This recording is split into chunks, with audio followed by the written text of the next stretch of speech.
Clearwater, North Cleveland. If you have anything that's interesting. Today's meeting of the Affordable Housing Advisory Committee is called to order on October 3rd, 2023. Welcome, everyone. Agendas of today's meeting are at the entrance of the meeting room. Please remember to mute and turn off your cell phones. To ensure a complete record of the committee's actions, we ask that each individual wishing to speak clearly state your name and spell your last name for the clerk. We ask that you limit your comments to 3 minutes. At this time, I would like to ask the board members to introduce themselves and state the fields that you represent. And I'll start on my right. Kathleen Beckman, representative of the City of Clearwater Council. Pierre Cornway, I'm a building contractor and developer. Bruce Rector, representing the City of Clearwater Community Development Board. Robin Field, residential lending. David Harder, Tampa Bay NHS, affordable housing developer. Linda Byers, resident. And I'm Kevin Schnault, the chair, representing the nonprofit industry. This is the second of 4 meetings of this committee. We had a great conversation and discussion last meeting, and we'd like to continue that this time. We have a lot to discuss today, so let's get right on to the agenda. We had a few technical issues with the minutes from the first meeting. Staff will complete the minutes for our approval at our next AHAC meeting. So the committee will be asked to approve 2 sets of minutes at the next meeting, the ones from September 12th and the one from today's meeting. The main item on today's agenda is to continue our discussion led by Ms. Amanda Warner from Wade Trim. Ms. Warner, the floor is yours today. Thank you.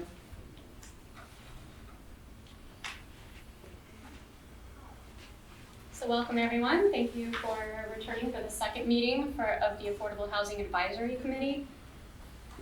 Just to review the schedule of where we are in this process, we are at our point where we are reviewing the recommendations of the previous LHIS report and discussing those September through October, and then we're working toward a public hearing in November. That would be a public hearing with the AHAC, and then ultimately taking the report, the updated report, to City Council in December, on December 7th is our target date for that.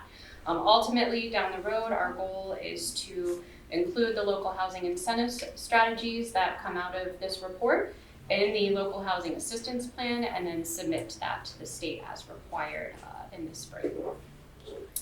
So again, looking at the dates, we are at October 3rd. We'll have another meeting upcoming on October 24th. That'll be our 3rd workshop style meeting, and then the public hearing on November 14th and the City Council public hearing on December 7th. So last meeting, we discussed the values, principles, and vision for the Affordable Housing Advisory Committee and the local housing incentive strategy. After some discussion regarding those affordable housing values, there were some suggestions to revise the value C and then add an additional value D. So before you today for consideration are those revisions. C would be revised from ensures the city's workforce can live within the city to aspires to have housing that fits the city's workforce. And then D, the new value would be everyone deserves a safe, affordable home. Does anybody have any comments about these revisions? Is everyone comfortable with proceeding with these? Yes. I see nods. Okay, all right, great. So we'll move forward with those revisions for the 2023 report. The affordable housing principles, no change. They were discussed at the first meeting, but there were no changes recommended to those. So we'll continue with the 6 as stated. Can I make a statement about that one? Yes. As I was reviewing this for today's meeting, that last one, number 6, Mm-hmm. you know, again, not to be all nitpicky about the language, but incentivize to promote incorporation of affordable housing into all non-affordable housing developments. So when we talk about affordable versus workforce housing, all housing is affordable to someone, right? It depends on your income. And so I don't know what non-affordable housing means. Okay. I've got non-affordable housing. There's housing I can't afford. Okay. So how do we want to change that? Sounds How about, I would advocate incentivize to promote incorporation of affordable housing, and still, I struggle with affordable versus workforce because, again, affordable, And also workforce, depending on the salary of your job, right? But anyway, incorporation of affordable housing into all housing developments. Okay. That would be phenomenal, especially the ones that the city owns and controls that property. Does anybody have any comments about that suggestion? I think that's a good amendment. I like that Okay. language. So we'll strike non-affordable. And then we will have it read incentivize to promote incorporation of affordable housing into all housing developments. So that's the revision for number 6. Do we have a definition in this document as to how we as an committee define affordable? So affordable in this particular document is pertaining to the SHIP income categories because this is a document in support of the SHIP funding. So it's 120% of area median income. Does it identify affordability, HUD's definition of the 30% rural, 30% of income? That is also in the report. So this goes with the SHIP 120%, and then in terms of the cost burden definition, that is also in the report for the up to 30% of the income. That's correct. Yes, both of those definitions are in there.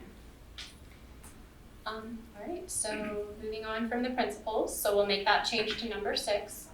And then the affordable housing vision, there was discussion at the last meeting of adding the term accessible to the vision statement. So it would read, the City of Clearwater will incentivize the development of a diverse supply of housing that is safe, accessible, affordable, sustainable, and energy and cost efficient, that blends into the aesthetic character of all the city's neighborhoods, proximate to public amenities and employment opportunities, which supports an inclusive community and the diverse needs of residents. Is everybody comfortable with that change? Okay. All right, we'll move on then. All right, so the local housing incentive strategy. So at last meeting, we provided an overview of what this process is and just got the ball rolling in terms of a discussion about the immediate needs for affordable housing in the community and what the current barriers are and some incentives that could possibly address those barriers. Today, we're going to look specifically at the incentive strategies as stated in the report, and we'll go through those recommendations made by the previous AHAC committee last year in 2022. We'll look at each of those strategies and have a discussion about whether to continue, modify, or remove those. So to remind you, there's barriers and incentives to affordable housing. We're all very familiar with what those can be. Under Florida statute and specific to SHIP funding and to the Affordable Housing Advisory Committee and what the committee is required to look at, there are 11 incentive areas that the state requires us to look at in this report. Those are stated, I'm not going to read them all, but those are the 11 that we're required to look at. Additionally, there are another five AHAC initiated incentives that were added to the report many years ago. I want to say maybe back in 2008 or so. And those are AHAC initiated. Those are ones that are not required to be looked at, but AHAC wanted to go beyond what was required and look at some additional incentive areas. So that's why those are in there, and you'll see that totals to 16 incentives in the LHIS report.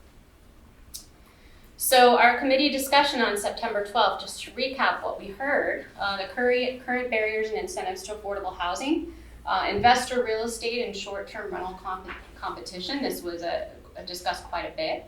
Third-party barriers, so interest rates, debt service, property taxes, and insurance premiums, or the ability to even obtain coverage nowadays.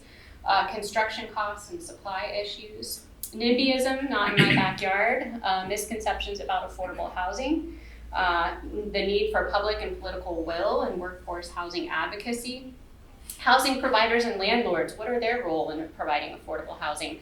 The possibility of having a landlord liaison or caseworker, offering more rehabilitation assistance, rebates as incentives, etc., and then affordability monitoring requirements as a barrier to affordable housing. Rental assistance and gap funding. Rental assistance is not keeping up with market rents, we know this. There's lack of other assistance as well, utility payments, etc., to help offset those costs. So these, looking back at our first meeting on September 12th, these were the barriers and incentives that kind of bubbled up to the top of the conversation, and so that's what we wanted to bring back to you today. You'll see as we work through the recommendations that I've highlighted specific recommendations from previous report that tie into these categories. So looking at the recommendations, we'll just jump right into your homework. So at our last meeting, we asked you to review the prior 2022 LHIS report, evaluate each recommendation in that report, and then consider whether the recommendation should be continued, modified, or removed. And also identify any new affordable housing incentives not covered in the 2022 LHIS report. So hopefully everybody had a chance to review those documents. You should have received the original report from 2022 as well as an updated inventory of the city's current practices. So let's jump right in. So recommendation 1.1, continue to use the request for expedited permit processing for affordable housing activity form to fast track affordable housing projects. Projects submitted with this form will receive priority during the permit review process by completing reviews of single-family permit reviews within 4 days of the initial submittal and within 3 days of all subsequent submittals. The status of this is ongoing. The city currently does this, so your options today are to either continue, modify, or remove this recommendation. Any discussion? I just, certainly I think, it's ongoing, we need to continue it, it's good. Do we have data that, that proves that we have done this within 4 days of the initial submittal, that we've followed through with it? I mean, because as Chuck and I talked like yesterday, we're talking like less than 10 different affordable housing developers, right, throughout the year, whether it's habitat runoffs or larger. Yeah, So can you confirm that all of them have been within that 4 days? I can't confirm that. Lauren, do you have any information on that, on the turnaround times for these permits? Not off the top of my head, no. Yeah, I'll get that for you. I think we're doing pretty well, but let me get that for you. Okay. Oh, I'm sorry, go ahead. This process has been in place for 15 or 20 years, has it not? So there should be some data that goes back, but it seems to be working pretty well, at least with my experience of it. And they work very hard to meet that requirement on affordable housing. Well, one of the things we've done along with this policy, with the frequent flyers that we have, like Habitat and Tampa Bay Neighborhood Housing Services, we've been giving them a letter that's good for a year that says all of the product that they do is affordable, because it is. So that's kind of helped. We don't have to write the letter every time they do a project. But David's part of Tampa Bay Housing, so have you had any problems with permit reviews within 4 days or anything? Anecdotally, we have not had a problem with that. Where the train goes off the track is trying to coerce our contractors and architectural team, design builders, to then be as responsive as the city is to the comments and the review. That's where I observe the train falls off the track, and I can only beg and plead so much to get the attention, for a one-off here or two there, from the contractors. And so the biggest thing that we do is try to be as aggressive with our contractors as the city is with the review process. So that would be my comment on this. I don't have a problem with the implementation of this from what I've observed in the Clearwater Building Department. That's a great point. There is a lot of back and forth with our building department on comments, and I think our folks do a good job getting those out. And a lot of times there is a lag. There's a wait until those comments are made from the contractor and the developer. And I'm going through this right now with one of our contractors on 2 single-family homes, and so the contractor reached out to me and says, "Well, what's going on with the building department?" And so my construction supervisor, I promptly sent him down to the building department. Within an hour and a half, he came back and he had met with every discipline and had got the comments and the dates that those comments were made. And I sent that back to the contractor, and it was kind of embarrassing on the contractor's part. So there, that's not that I want to. I like to pick on the building department as much as possible, but I just can't. Oh, thank you. This. It's a very, very familiar story. It happens a lot. We get blamed for these things, and really 90% of the time it's not our control. Right. I would say that being said, I'm kind of reading ahead, but that's, I believe, why the next one relates to the coordination between Chuck's role and the permit manager. So when there are questions like that going to the permit manager, he can pull that up. And if there is any chasing to be done, the community has a point of contact who will help with the chasing. Ideally, there's not, as Chuck said, that's not an uncommon situation where the story is one, the story is that the department is behind, whereas in other times it's we're waiting on the responses to comments. But, I think there's benefit to, and it's unfortunately sometimes underutilized, the point of contact being the permit manager, which is still currently Scott Curlman. So. Good to know. Good to know the Thank you. city's doing a good job. So it takes us to recommendation 1.2, the Assistant Director of Economic Development and Housing and Permit Manager will continue to be the primary and secondary points of contact when submitting affordable housing projects. Through close coordination, these two staff positions will create and oversee an affordable housing one-stop streamlined permitting process, act as a liaison between the developer and all departments involved in the review and permit process, organize and participate in pre-application meetings, provide necessary information and forms to the developer to avoid delays during the application review process, and create a process and definitive project requirement checklist for affordable housing projects for each level of review and stage of permitting. And then create a definitive but feasible review timeline for affordable housing projects, considering variables such as the type, size, and impact in the community, depending on the level of review and stage of permitting. Release to the applicant and all city departments involved at once written statements for additional requirements and project determinations, track the review process through the city's online e-permit system, and report to the developer the status of the application. And as we just discussed, this is ongoing. Any modifications to that recommendation, or should that be continued? With us not being involved in the process, I think we would rely on staff and other builders to make comments as to whether that needs to be modified. Because I don't know the process, whether there's gaps there that we've missed or anything that needs to be added in there. But it sounds good to me.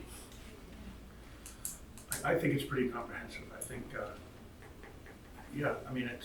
I think, I like the way it's written. I think it's all applicable to what we do and what we can try to achieve. I don't see any need for any changes. Staff. And just to confirm, like we said, Chuck, this is like less than 10 entities that you're dealing with in a year, correct? About? Right. The way affordable housing is, about 90% of the new units in this country are built through a tax credit program. So you have your tax credit developers, and then you have your nonprofits. The tax credit program is fantastic. It creates a ton of units. You're not going to see a nonprofit build a 150 unit affordable housing complex. It just doesn't happen. The capacity is not there. So it's tax credits, it's the developers, and it's the nonprofits. You need both. Nonprofits bring the community aspect to it, but you're not going to. We haven't historically seen a lot of private developers that aren't in the affordable housing game get into it. I think that might change with the Live Local Act. We're still kind of hashing that out, figuring out how that's going to manifest itself. We're working with a couple developers now who want to take advantage of that. That remains to be seen. That could very well stimulate some more affordable units, and that's exactly what it's intended to do, right? But yeah, there's not a ton. We don't work with a ton. We're trying to get more. We had a new developer come in recently. And the reason he came in the door for us is because of our affordable housing density bonus. He wanted to do more units. So we've been working with him, and we've been kind of mentoring him and trying to educate him on, the challenges, the pros and cons, the process, because it's very different. It's very different. A lot of developers will come in and say, oh yeah, we want to build units, if you can give us a few dollars. They see the burden that they take on in doing so, and they're like, maybe not. There's a lot to it. But yeah, there's just a handful of developers we work with. We'd love to increase, those folks that we work with. Live Local might actually do that. All right, hearing no changes to recommendation 1.2, moving on to recommendation 1.3. Continue to improve customer service toward potential project applicants by maintaining a positive attitude, offering a quick response time via email and phone calls, making available project requirements and forms, providing a list of potential mentors experienced in affordable housing development, and utilizing new technology to enhance administrative efficiency and to educate developers about the city's affordable housing incentives and permitting process by means of link sharing, web forums, video webinars, virtual meetings, forums, and other tools. Yes. I had a question about, do we have a list of mentors? I'd like to know who those mentors are. No, we don't. So that's something that we'll make sure we do in the coming year. But that's not to say mentoring isn't occurring. You know, I just mentioned, a new developer that came in the door. We have an interesting project in South MLK, 24-unit townhome project. Tampa Bay Neighborhood Housing Services partnering with Habitat for Humanity. So you have two different developers with very different skill sets, and I think it's a great partnership. I think they'll learn from each other. I think that's an example of some mentoring that's come in the last year. But we will put together a list. We'll have it on our website for our developers as a resource to developers. I think that's good because North Greenwood, Sarah Davis has recently, they have some kind of an educational program that's going on about, so you want to be a developer, housing developer, small scale, and they're going through that education process. And it would be good to have mentors available for people that want to build in the Clearwater area. So do we have a goal of like at least 3 mentors by mid-year? Or That's probably achievable. Yeah, we can probably do that pretty quickly. Okay.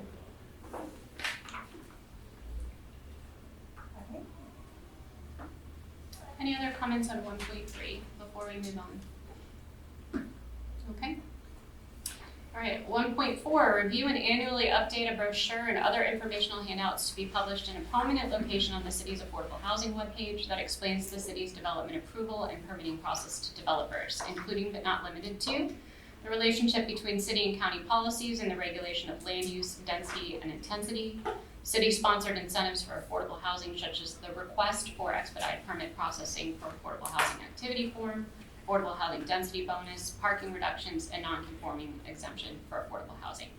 This is partially completed in the fact that there's no brochure, but the webpage is very much approved, and I can attest to that because over the last year I've seen quite a few webpage improvements. It's much more accessible now. So, any other comments from a user standpoint? Have you been on the city's website? Is there something that you look for but are unable to find, or is everything there? I reviewed the website yesterday, actually. I was very impressed with it. I thought it was very concise. The text was easy to understand. It addressed a lot of the issues, particularly I was looking at assistance programs for purchase assistance, rehabilitation, accessibility, etc. So I compliment the city. They're doing a good job with that. Sometimes it's good to have a brochure if you're at a trade show or any event something you can hand out. It could be printed off the website, but generally that printout usually doesn't contain enough information. A little 3x-fold or something like that you can hand out would be, especially for people that are purchasing or needing home repair, not necessarily for a developer, but for the public. And we have brochures specific to our down payment assistance program and our rehab program, but not an all-encompassing brochure. Yes. So these were last year's recommendations, so we did say we were gonna have a brochure and the webpage, so we do have a webpage now. I would say the webpage is fair, it's a start, and it's not anything against our staff because we're incredibly understaffed. And so it's not a target on that. What it is, where we see other affordable housing or municipal websites. I would lead you to check out Tallahassee's. I think it's a phenomenal housing website. And I think it's something, we could strive to improve, make steps to improve. But I applaud that we do have one up now. But my question is more about, last year we decided we were going to have a brochure and other informational handouts to be published in a prominent location. So we didn't do that. What are the consequences? I mean, so we make these recommendations, but we need to be sure that we follow through with them.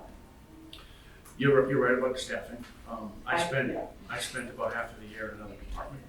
And I put an incredible burden on our department director. Yeah, I'm back in housing now. We are about ready to, council approved another FTE. yeah, So, I'm creating a work plan for that person, and, I've reserved the fact that there's gonna be a lot of stuff that comes out of this meeting that will be assigned. Instead of having it out there, okay, we can get this done, it'll be in the works. It'll be planned, it'll be assigned. So I can tell you, I think we'll do a better job in the coming year of accomplishing these things. you do need to be fully staffed, Chuck, absolutely, I know that. And you were pulled out. Right. We've missed you, and we're glad you're back, Thank you know. One thing, just to dovetail on what you were saying, what we might want to do is make a note for the NAHAB to at least look at this document mid-year. Not that we're going to review it, but just, or modify it or do anything, but at least then we can at least ask these questions before we get to this point next year. you. Okay. Schedule. Generally, marketing because you want to have a unified message. So you don't want to have an individual department creating their own written material. I believe it should come through the marketing department. Any brochure, any flyers, any handouts need to be published by the marketing department because you want to have a concise, unified message and make sure that all the materials in those handouts is updated. So it's important to notify the marketing department when there's changes in income limits or policies and procedures or contact information or employees or whatever.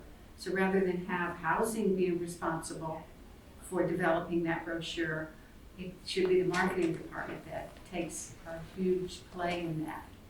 And we do work with our public communications department on these things. They need the content from us. Right. But they certainly help to make it, turn it into a message that's consistent with what we produce in the city. So we do work closely with them on these things. I was just gonna add on the planning and development side, as part of our business process study, one of the things that we've identified is to get some additional outside consultant help on our communications, to develop one-pagers and rework our department's website, so there's a lot of crossover in terms of that.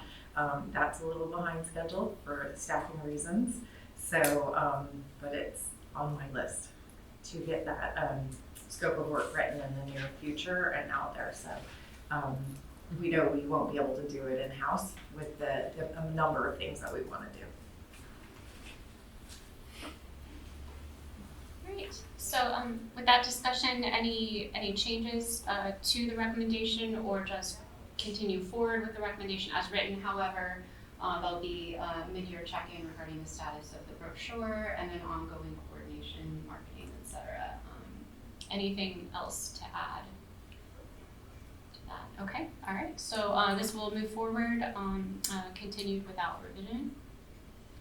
And just as a side note, the discussion today regarding these events that are to occur behind that recommendation will be in the report in summary format. So it won't just be the recommendation standing alone. There'll be a lead into that saying this was what was discussed in relation to the recommendation.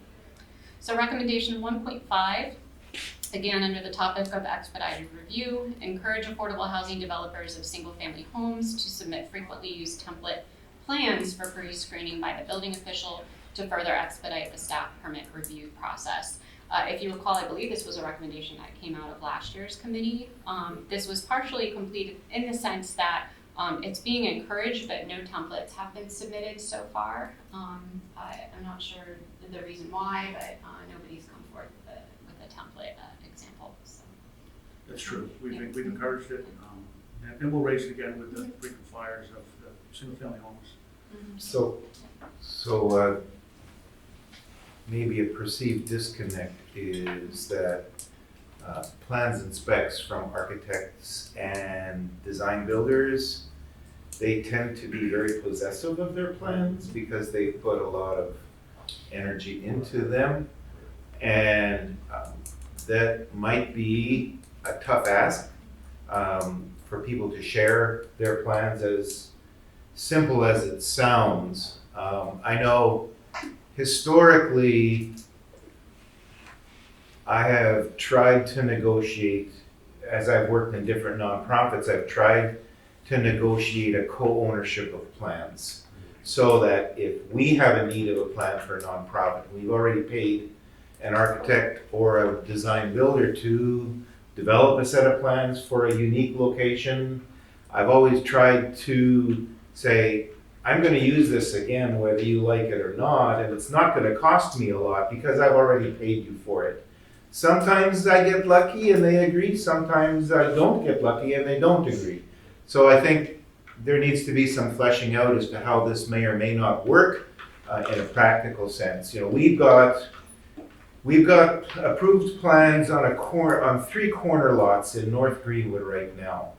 And the brain damage that it's had both from building department and from the design builder to get something that fits on a corner lot with all of the setbacks and zonings, you know, that would be an example, I think, where we could start and say, here is a design template that we know meets all of the setbacks and zoning requirements for corner lots.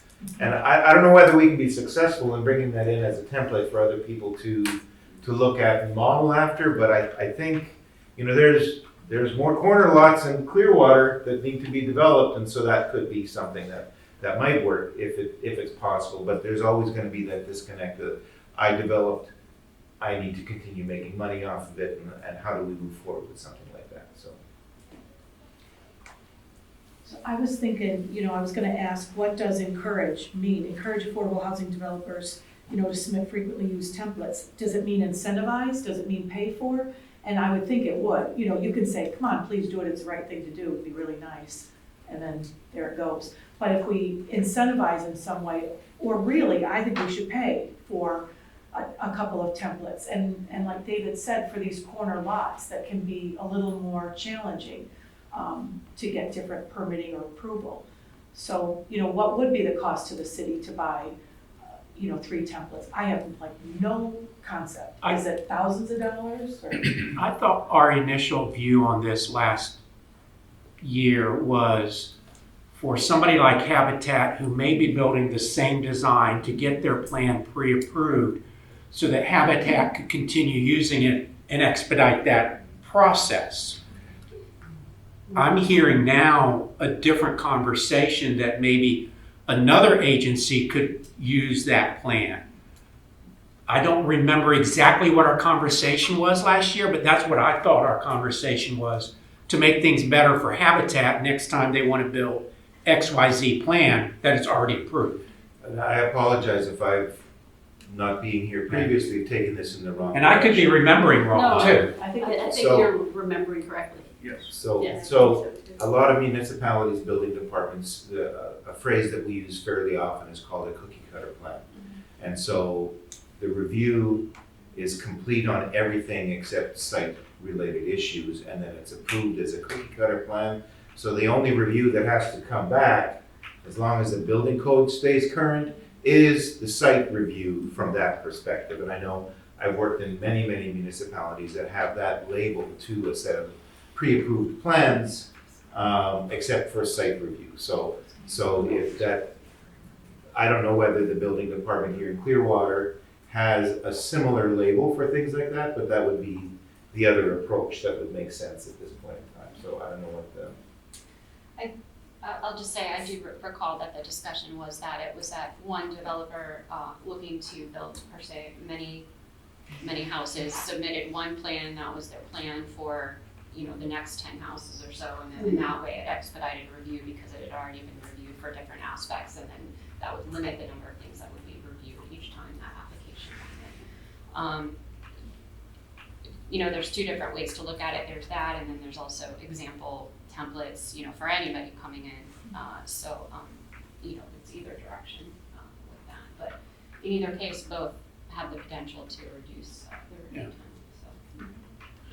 As it was explained to me, because I wasn't supporting the board last year, was the habitat example, and I know we've talked to them several times, and they have not submitted, their standard house that they build on numerous lots. So to your point, they're barring any changes to the building code, which are coming, it would have enabled them to reduce the time further for their review. They just have not done that. Do you have any idea why? Why they wouldn't? I wasn't part of those conversations, so I'm not sure. Yeah, I think it, I just don't know how much of a barrier it is for these really two entities to really develop. I think the major barrier is just finding property to build a single family dwelling on. So I think the fact that they haven't responded probably shows that it just isn't that much of an inconvenience or that important to them to have that. I think the intellectual property that David mentioned, that goes into these, might be a barrier as well. Oh, the architects are very protective of their work, for sure. So. Well, with that, any suggestions for revision to this? I know there was discussion about the word encourage. Is there anything that you would change about this, or just continue to encourage it and then hope one day that, that becomes enough of an incentive to encourage people to do it? Well, is the reason they're not because it becomes public record and then it's not as proprietary? People can, I don't understand why they wouldn't submit it. If you have to encourage, why wouldn't they submit it to streamline their process going forward? I don't know. I don't know because I wasn't part of those conversations. I can certainly ask internally to see and make sure that Gina or I bring that back. From my experience, there was interest in doing so, but it just never occurred. Have we ever had a workshop with the builders to ask these questions in a non-threatening environment? No, but we could do that. Get that in the room. Well, and conceivably, how many days could it save to get a shovel in the ground? Could it save 8 days, 10 days, 2 weeks? I don't know. I think it's always it depends. Yeah. Because there are still other factors. Right. I'm not I don't have things quite as memorized as Gina does, but I want to say for single family homes for the first round of review, it's maybe 7 or 10 days is our target review time. And then consistent here, right now, 3 days is pretty much our standard for all of our building permits. Certain ones get extended a little bit longer for any pre-review. So we found through the business process study that our timelines are pretty tight, whether we're hitting those target deadlines. Sometimes we don't, staffing issues, unfortunately. But, we had broader conversations as part of business process study through focus groups and things of that nature with the development community. But staff wasn't involved in those. Our consultants had those conversations separate from us, so that way it was non-threatening and the ability to speak very freely with them, and then those were summarized to us. So a couple of things. I wholeheartedly subscribe to a cookie cutter model in development. And for me, the factor is it adds predictability to the permitting process in the sense that structural has been approved, mechanical, AC, electrical, plumbing. The building components have been approved, and so that gives a sense of predictability. So as I look at it as a developer, that predictability has a dollar value to me. And that's why, to me, when you've got multiple lots, there's value in that predictability. And so that's something on top of the time factor, so if the whole review for all departments is 10 days, we're now only being reviewed in one department, and so maybe that's a 3-day savings for initial review. That can make a difference from that perspective. Clarity of language. The only other thing I want to say, clarity of language. I don't know whether Clearwater Building Department has a cookie cutter type of language. And so to me, you saw the mistake that I made when I read template. Yeah. I don't know if there is some type of, in quotation marks, cookie cutter plan, pre-screening approach that would make something like this more clear so that people like me wouldn't make the mistake that I did earlier as well. So those are basically my comments. I could just say, frequently used building plans for pre-screening by the Example. building official. Example plans. Yeah.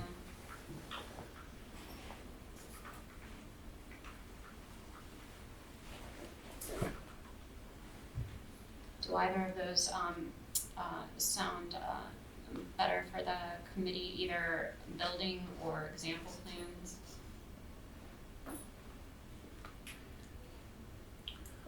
I mean, I don't think this needs to go into the document, but I can certainly have that conversation and arrange a meeting with frequent developers of single-family homes, myself, the building official, and really kind of talk through, how feasible this is.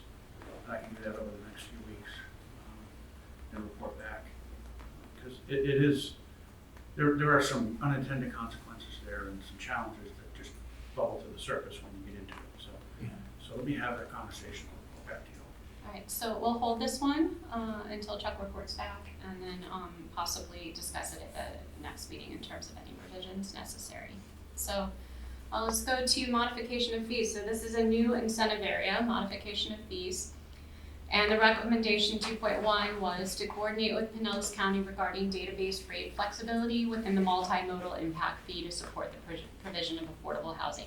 This is completed. The impact fee is discounted for affordable housing. So this is essentially completed and ongoing because it is current policy. Any comments on this one? Okay. All right.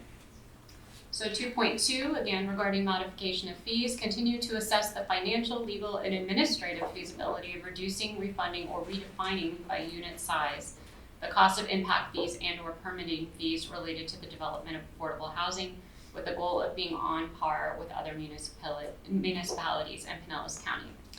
This is completed.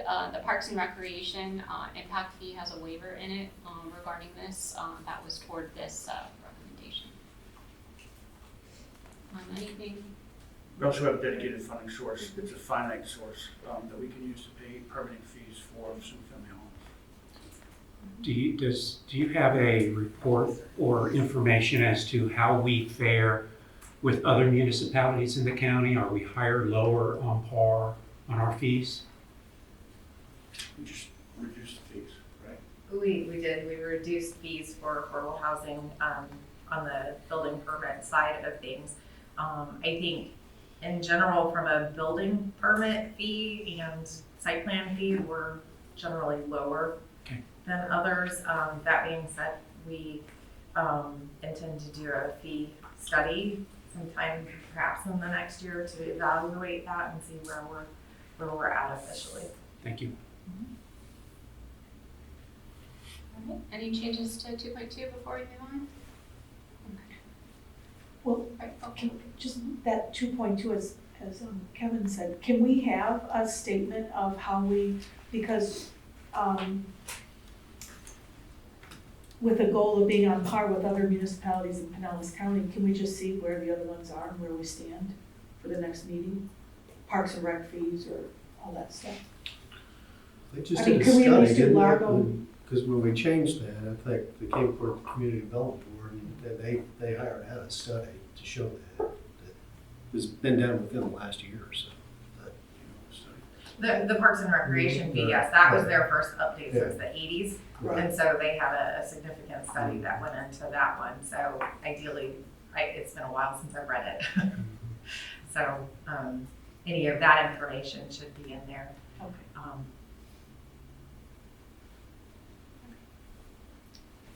right.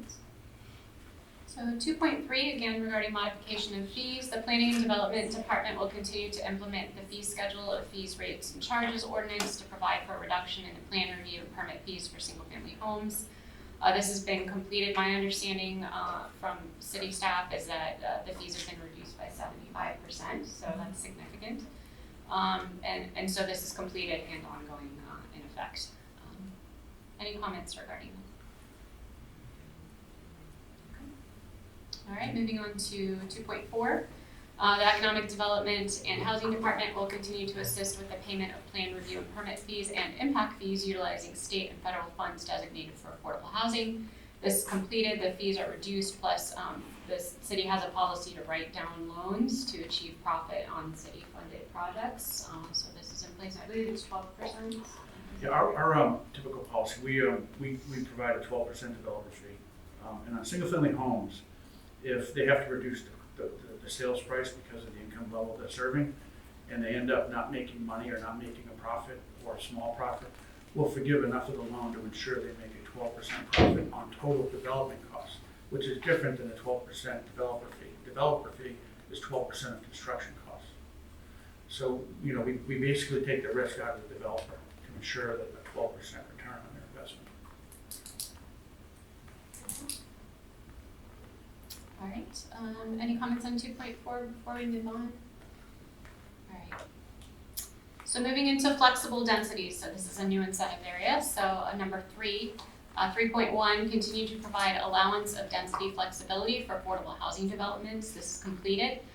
The density bonus has been clarified, and then the public amenities incentive pool was approved as well. So the density flexibility is by policy. Any comments regarding 3.1? All right. 3.2, maintain specific parameters to grant density flexibility for affordable housing projects as allowed in the Community Development Code within the different zoning districts. This is completed. The public amenities incentive pool was approved. That pertains to this. I also put a little first up there for the Live Local Act. Now with the Live Local Act, commercial, industrial, and mixed use affordable housing developments are required to be approved by right if they meet other standards not related to density or building height or use. So the Live Local Act effectively implements this by preemption. So any comments about this one? Yes. I may have mentioned this last time, but for the Live Local Act, because everyone's anticipating changes in legislation to come in the next session, we're 95% done with a policy to explain how it would be implemented in the city of Clearwater, and the goal is to get that wrapped up in the near term, take that to council, and then have a webpage specific to the Live Local Act with our FAQs explaining what's the density that's entitled, how is height determined, and which zoning districts are eligible, and other kind of parameters all in one place. So Lauren, if you're working on that, you're like 95% done with that project, are you saying you think that there are going to be changes or any modifications to the Live Local Act in the next session? It's talked about frequently in the different webinars and other sessions I've attended, so yes, I do. And so in coordination with legal, the determination was let's do this by way of policy and see where it settles before we go through the extensive process of code amendments. Mm-hmm. Because so much of it is, prescribed. So, having the ability to do it administratively also gives us that.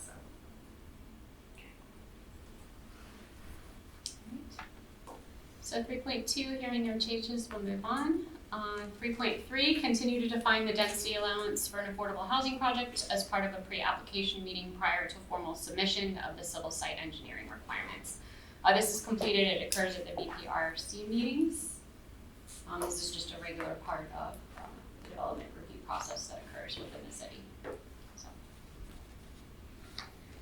All right, infrastructure capacity. So although the city is required to look at number 4, infrastructure capacity, for the last 7 years or so of the AHAC convening, the AHAC has not recommended that the city of Clearwater include the reservation of infrastructure capacity for housing for very low-income persons, and moderate-income persons as an incentive for the provision of affordable housing.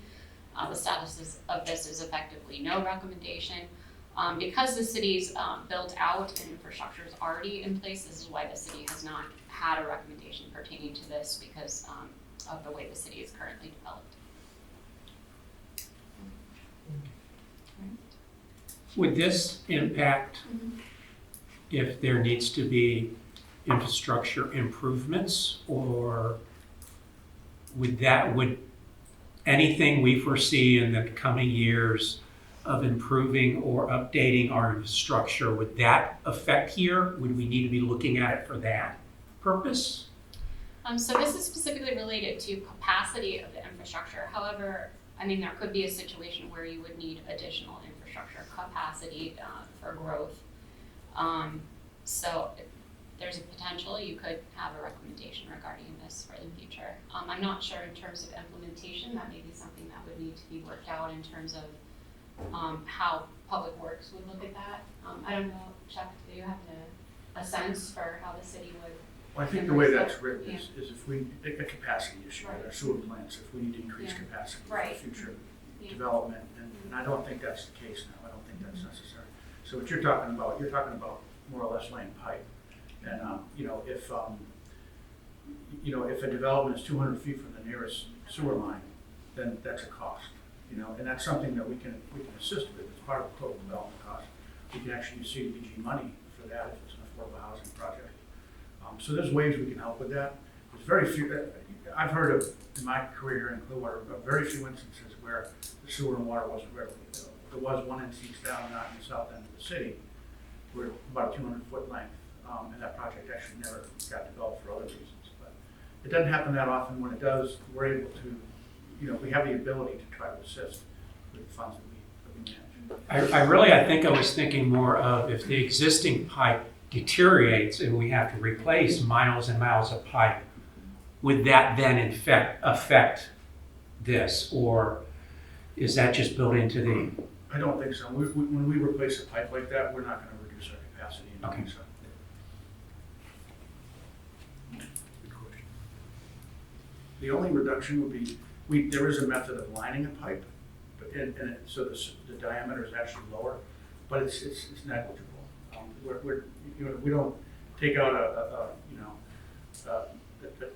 10-inch sewer line and replace it with a 4-inch sewer line. That's not something we want to do. I would just add, Public Utilities has undergone in the last several years updates to their potable water master plan and their wastewater master plans. So I feel like they've got a good look on future population growth and everything. We utilize the same population standards forecasts across multiple departments for that purpose. So as an example, if we're asked to do a rezoning or a land use plan amendment to enable additional density, we've not had issues with our utility side of things. Okay. All right, so seeing no direction to change that, we'll just continue with the recommendation of no recommendation on that particular incentive area. So accessory dwelling units. Again, this is an incentive area required to be looked at. The recommendation was 5.1, continue to allow for accessory dwelling units in non-residential zoning districts as described within the city's community development code. This is completed, ADUs are allowed. The reason I put the Live Local burst up there is just a general reference to the fact that, non-residential zoning districts, for example, commercial, industrial, mixed use, now have to accept multifamily. ADUs, not necessarily that, but just wanted to point out that when we're discussing non-residential zoning districts and including more housing, that's covered by the Live Local Act. But specific to ADUs in that incentive area, the ADUs are currently allowed. That was updated in the Compton policy, I believe, most recently. The more recent comprehensive plan amendments included clarification that an accessory dwelling unit would not count towards the total density. Okay. So you get one free unit if it's an accessory dwelling unit. That being said, it does require code amendments from a kind of developing the standards perspective. And so that was put in the last comprehensive plan amendment to allow us to go ahead and start working on that while the bigger comp plan, which included a large overhaul of the housing and land use elements works its way through the system. So that starts public hearings today. All right, so accessory dwelling units continued, and I think this is what we were just discussing. Revisit with City Council comprehensive policy, plan policy C.1.1.2 and policy C.1.1.8 to consider allowing one accessory dwelling unit on a residential lot of any size, provided that certain criteria are met. So that's what Lauren was just referring to. Such criteria may include maximum unit size, parking standards, setback and height requirements to facilitate review and to ensure neighborhood compatibility, which may be presented using a pattern book or similar means to expedite approval, and then occupancy tenure requirements so that the principal dwelling unit remains owner occupied, that the accessory dwelling unit is not used for short-term rental, and the number of occupants is limited to that which is reasonable for the unit size. Those specific standards, again, would come later in the land development code. Those aren't something that's in the policy. However, I believe the policy does reference not using the unit for short-term rental. I believe that's in the policy. Correct. So partially completed in that it's not in the land development code, but it is in the comp plan policy. Any suggestions regarding this one, or continue as is with the intent to implement? Okay, yes. I would just make a statement about the parking standards in that, it seems like people get worried about parking in their neighborhood with the potential of ADUs coming in. And, when we look, I think we need to allow flexibility there, because we could have elderly that are in ADUs, we could have students that are commuting. Certainly we want to encourage them around public transportation. And so the idea that there are going to be massive numbers of cars is something I think we need to be cognizant of and educate about who really fits the profile in an ADU normally,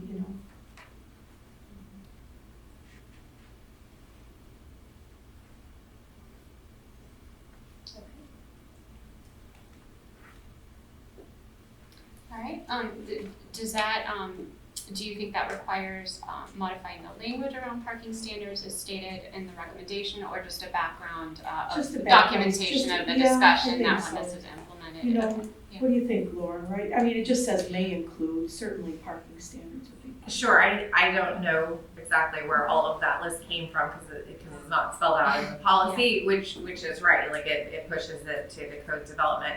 I would guess that that's just to acknowledge that parking will be looked at. It does not necessarily mean that we would be recommending required parking for ADUs. For those that are aware of the policies in other cities, some require it, some do not. Some require the owner occupied. Many are moving away from that. So staff is digging into ADUs right now. As they got the comp plan to public hearing, they're moving into code amendments. No time frame established. So we'll document that in the report discussion in relation to this recommendation. So recommendation 5.3, provide flexibility for other alternative unit types such as co-housing to incentivize unconventional solutions to address affordable housing needs and support aging in place within existing neighborhoods. This is partially complete. It is in that there's a policy referencing this. I don't believe this is made it into the LDC yet. No. So, yeah.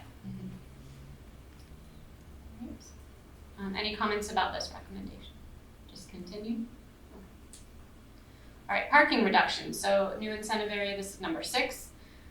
Recommendation 6.1, continue to allow flexible setback requirements for affordable housing developments, partially completed in progress. The city does have policy for this. I'm not sure of the status in terms of the land development code for this. Flexible parking standards? Well, I'm trying to figure out what is Or setback. I'm sorry. Setbacks, but Yeah, under and parking setback. reductions, I'm not sure. Yeah. I know our affordable housing density bonus allows for reduced parking. And then in the implementation of Live Local, one of our recommendations in that policy will be to model parking reduction after what we allow elsewhere, because it says we may consider it, and instead of just considering it, not doing something, we want to include something in the policy. All right. But the setback requirements, we do allow flexibility for driveways and such to a certain degree. I think this ended up under parking reductions, and that was just a general discussion of site configuration and what incentives could be provided at the site configuration level. Okay. That's where this arrives from, yes. So I have a comment about this one, and maybe David, not to put you on the spot, but I'm thinking of I think it's Audrey's house in that corner lot in North Greenwood. Seminole? Yes, it's a ginormous lot. It could easily have her house and an ADU. You could almost squeeze in 2 houses on her lot. And I think you explained it's because it's a corner lot and there were certain setback requirements. It was just, to me, it looked like a gross waste of property. And it's, you've got to maintain that green space and all that stuff. So can you explain what those requirements were and why that house had to fit there like that? So typically on a corner lot, and I am not a building official in any set stretch of the imagination, but typically on a corner lot, you have 2 front setbacks. And a lot of that has to do with bleeding in DOT requirements and corner visibility and a whole lot of requirements that are important to be addressed and to be looked at. But how that all fits in with density and setbacks, I think if an opportunity for creativity is put in and there's flexibility, I think there's an opportunity to do something. To do 2 small 2-bedroom, 2-bath homes rather than 1 small 3-bedroom, 2-bath homes. I conceivably see that there would be a way to fit that on a corner lot and still meet some sort of flexible requirements. The 24-unit site that Chuck mentioned earlier, the building department, in order to get the density bonus unit counts, to meet water runoff and other criteria, the building department is very flexible to give us a variance as far as the front setbacks onto South Martin Luther King Drive and still not impact any traffic issues. So they are working in that where the architect and the engineers identify what is possible and what is not possible. I think the intent in driving to more of a single-family model for setbacks, I think, is lagging a little bit behind as far as the multifamily projects, because there's just so much more at stake. The larger the project, the greater the impact. And so I think if we can create examples of how this might work in a single-family environment, it might become a model that could be reproduced in many times. But it's important to understand that there is more at play than just fitting more houses on, visibility triangles, 2 front setbacks, all of those types of things have to be put into play to make that. And it would be interesting to do that from an exercise perspective and to see whether there would be an impact and an ability to do more houses in single-family neighborhoods. But that again, those are my observations.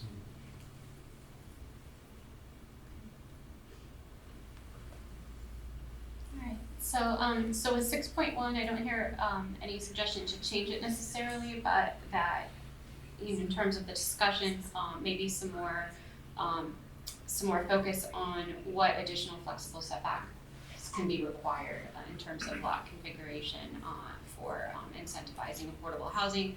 I'm hearing that maybe single-family housing hasn't had quite the focus that multifamily has in terms of site design and flexibility. More recently, we amended the community development code to allow the utilization of the residential infill redevelopment project in the medium density residential zoning district as an administrative level, so as a DRC round of review instead of requiring the board approval. And that was in part to address the corner lots, because we'd had numerous applications come through on corner lots. To your suggestion regarding creating examples, it's definitely something we've discussed and would like to do. We're about to start drafting a scope of work for the implementation of some changes for North Greenwood specifically.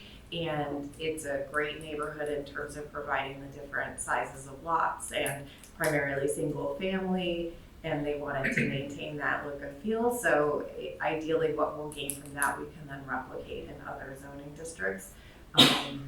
So I would expect more things to come over in the next year, depending on how that all plays out. But we understand like showing people how to do it. We don't have an alley network like some of our other more, like St. Pete has. We'll just go with St. Pete, St. Pete Harbor have.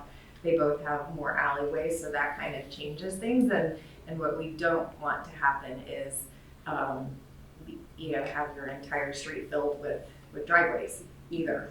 So it's kind of finding ways to fit in the missing middle, the gentle density type of thing. Because especially in North Greenwood, I think they're kind of what you're looking at, because they were, as a community, wanted more,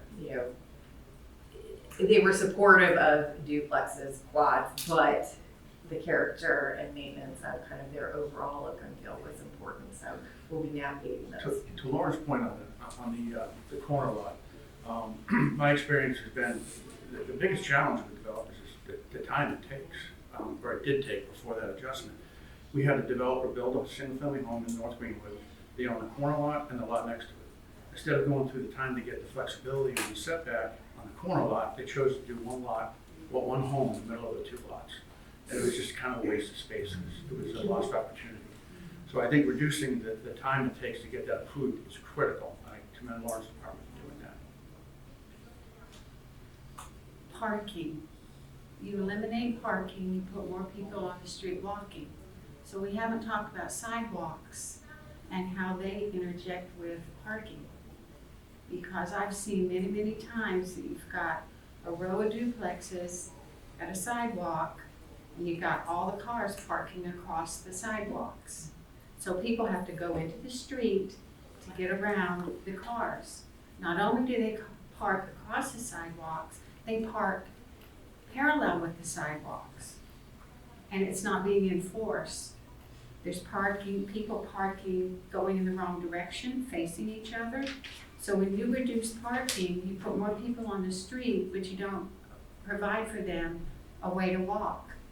ADUs, they may be elderly people living in the ADU, they don't have a car, but they want to walk to the corner grocery store, and they're walking on grass, or they're walking in the street, and they're walking on a sidewalk that's being impeded by parking. So parking is a huge issue in the city. If people are tied to their cars, like the umbilical cord, they don't want to get out and walk, but there are some that do. You reduce parking, then you're going to have cars all over the road, all over the sidewalk. So you really have to consider it very, very, and take into consideration the pedestrian.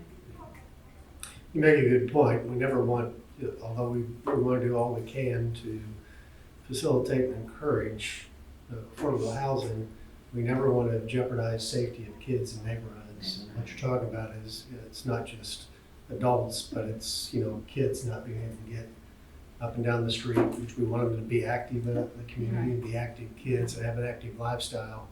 But certainly, if we don't plan correctly, it puts our kids in jeopardy. What I'm hearing is you're reducing density, which means more people, and you're reducing parking, which reduces more pedestrians. Mm-hmm. With It makes it more dangerous, for the pedestrians. Well, I think that's code enforcement, we've got to enforce the code. We don't park on sidewalks. We need to keep them safe and accessible. Sidewalks, I think, in urban areas is a tough nut to crack. And I can give you probably an estimate as to how many houses I built where I put sidewalks in that start at my property line and end on my property line. And there it is, there's the sidewalk that's required by building code, but there's no comprehensive approach to upgrade neighborhoods to make pedestrians safe by adding sidewalks. That's a significant issue that goes well beyond just the average developer building one house or renovating one house on one street in one neighborhood. And I don't know how to accomplish that, other than begging for the use of impact fees that are collected from everybody else for infrastructure redevelopment in urban neighborhoods. And I don't want to get on that soapbox because that might take me down a rabbit hole. But that is the usability of neighborhoods goes beyond just one house, one developer in a comprehensive nature. So to get more focused on parking, so that last recommendation, 6.1, was about setbacks. Recommendation 6.2 is to continue to tie reductions of off-street parking requirements to proximity and access to alternative modes of transportation, so including transit, sidewalks, trails, and other options. So this gets to the sidewalk topic. This is really an incentive. If you're wanting to reduce that off-street parking, locate closer to other alternative transportation sources to help limit that dependence on automobiles. So that's what that recommendation is pertaining to. Any changes to 6.2 or continue 6.2? Not hearing anything, so we'll go on. Flexible lot configurations. So this one, 7.1, is continue to allow flexible lot configurations for affordable housing developments while remaining sensitive to the character and context of existing neighborhoods. This is completed as the city already allows for flexible lot configurations. It really depends on the level of review, though, in regard to what that flexibility is, but it is allowed for affordable housing developments. Any comments about 7.1? All right, hearing none. Number 8, incentive 8, modification of street requirements. This is another one where the last few committees have not recommended anything regarding this incentive area. The statement is because such standards are in place to benefit public health and safety, we do not recommend that the city utilize the modification of street requirements as an incentive for affordable housing. Street requirements meaning street width, etc. No status is no recommendation. Is everyone comfortable with continuing the no recommendation? It's a little bit difficult in Clearwater also for this policy because all of our streets are already here. So 9, pre-adoption policy consideration. The recommendation 9.1 was as part of its annual reporting, the Economic Development and Housing Department will continue to review all regulations and ordinances that may affect the cost of housing. This is completed in the sense that it's ongoing every year. It's completed annually with this committee and with submittal of the LHIS report. So this is ongoing. Ordinances are also presented at all of our senior executive team meetings, and either Denise Sanderson or I are at those meetings. So if there's anything that we need to weigh in on, we have that opportunity.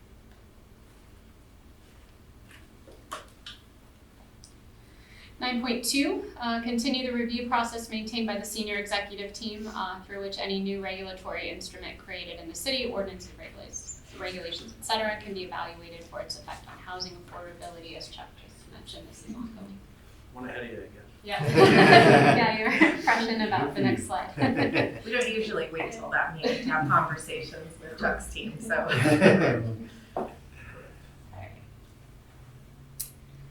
Inventory of public lands. So we discussed this a little bit at our last meeting in relationship to the Live Local Act. Recommendation 10.1 is the Economic Development and Housing Department will continue to maintain the inventory of publicly owned land suitable for the development of affordable housing. They have been doing this anyway. Now it's required by the Live Local Act. I'm assuming it was done by October 1st? Yes. Mr. Cornway, you've always been an advocate of us putting more on that list. This year we actually have 31 parcels. Many of those parcels are contiguous, so there's actually 11 development opportunities on that list. I can send that to you by email. I don't think you have a copy of that. I can send it to I'll send it to the committee. I thought we did a good, really the reason for the increase in the lands is we added several commercial properties along the MLK corridor. We're trying to encourage mixed use development. So I thought we did a good job this year with it. It's good. All right. So that recommendation is continued as something now required to do. 10.2, continue to publish the public land inventory owned by the city for affordable housing and a link to Pinellas County's inventory on the city's web page for prospective developers and nonprofit agencies for developing affordable housing. Again, completed ongoing required by local. I'm not sure about Pinellas County's I inventory. Is that on the communicated, site? yeah, I communicated with them shortly after I had AHAC process last year. They didn't have anything within the city limits, so we didn't have anything to post. I'll check in with them again. I'll do that annually. Any comments on 10.2 before we move on? All right. So 10.3, continue to make publicly owned land available to prospective developers and nonprofit agencies for developing affordable housing. This is completed and ongoing. At the time we put this PowerPoint together, there's currently one parcel under consideration. I don't know if there's anything. And we've gone through the competitive process, and Habitat for Humanity scored the highest on that. We're getting ready to go to council to donate that property to them. And that's it for the single family lots that we have. Everything else is a multifamily or a mixed use project. All right. 10.4, Economic Development and Housing Department will coordinate with the Planning and Development Department to identify properties having repeat code violations that may be suitable for rehabilitation, acquisition, or demolition for affordable housing. My understanding is that this is completed and ongoing. Yes, we have, I think we've had 2 or 3 rounds of actual foreclosures of properties with significant code violations and fines that have piled up. I need to get an update from our city attorney's office. I don't know if we're working through one now, but we've acquired some properties through that foreclosure program. It's been pretty successful for us. You take a blighted property off the tax rolls and you get it in the hands of the developers. It works out pretty well. Not all of what's foreclosed is suitable for housing, but I always scrub that list and I identify the properties that I'd like to control in our housing division. So, Yep. At one time, there was an inventory of non-conforming lots. They weren't buildable, they were too small. This goes back several years. And they were putting, I believe they were even putting neighborhood gardens in them and stuff. I'm going back 20 years here. You know, when they had an inventory of non-conforming building lots. They were too small, usually 50 by 100 feet. So I wondered what happened to all those lots. I don't know the answer. Do you know? If it was 20-something years ago, it could have predated the 1999 code, Okay. which is the code that we work under now, and 50 by 100 is our low, medium density residential lot size, so that's a good chunk of the city. Residential areas are LMDR. Additionally, the code allows if it was a previously platted lot of record, even if it's substandard, you can put your 1 unit on it.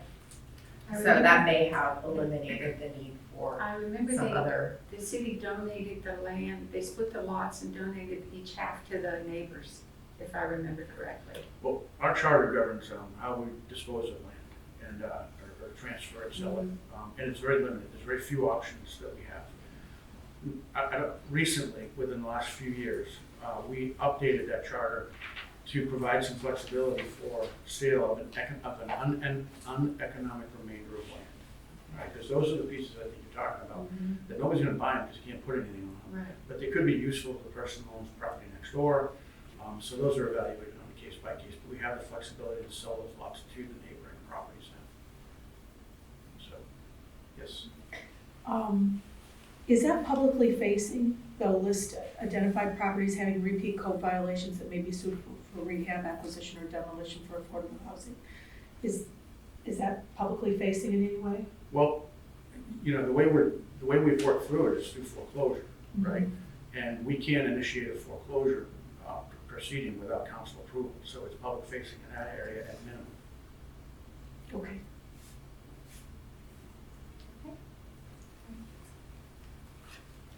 10.4, any further comments before we move on?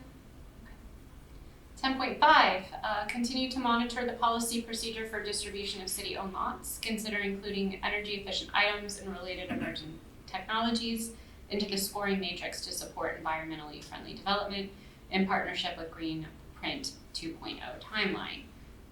Completed and ongoing, the city has a lot disposition procedure. This is summarized in the inventory that you received for review.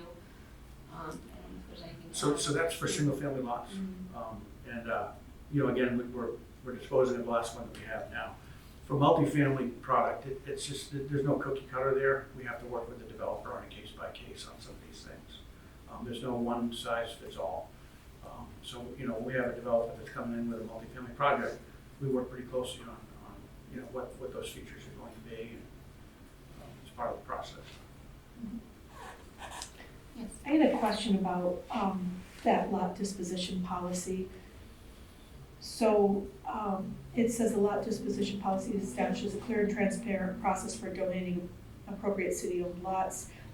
We seek proposals from developers for the lots, then review, score the proposals to see who has the best ideas for the donated land. Nonprofit developers are included, as well as minority and small developers. How do those, newer, maybe minority and small developers get on that list or are notified? They can get on the list by sending us the information we need to review, to put them on the list. When I come across new developers of single-family homes, I make them aware of that opportunity. Okay. But now with no inventory of city-owned lands for that purpose, it's kind of on hold now after this last Okay. property donation. We got a lot of these lots, during the recession, after the recession, because property values were so low that you literally couldn't give a lot away in our lower income neighborhoods. Literally couldn't give them away. Nobody would take them. So people just walked away from them. They didn't pay the taxes. And what happens is they end up, it's cheating is the name of the word, to the county. County takes title. If the property is in a municipal jurisdiction, they're required to deed that property to that municipality. That's how we ended up with probably 8, 9, or 10 of those lots over the years. And we've put all those to good use for new single-family homes over the years. We're not getting those anymore. Those same properties, we did a staff analysis the other day. I couldn't believe the comps. It came in at over $80,000. It was a North Greenwood lot. Yeah. It's crazy.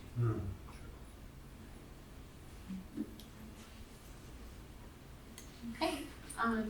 Incentive area number 11, proximity to transportation, employment, and mixed-use development. This is the last incentive in the list of required incentives that the city has to look at.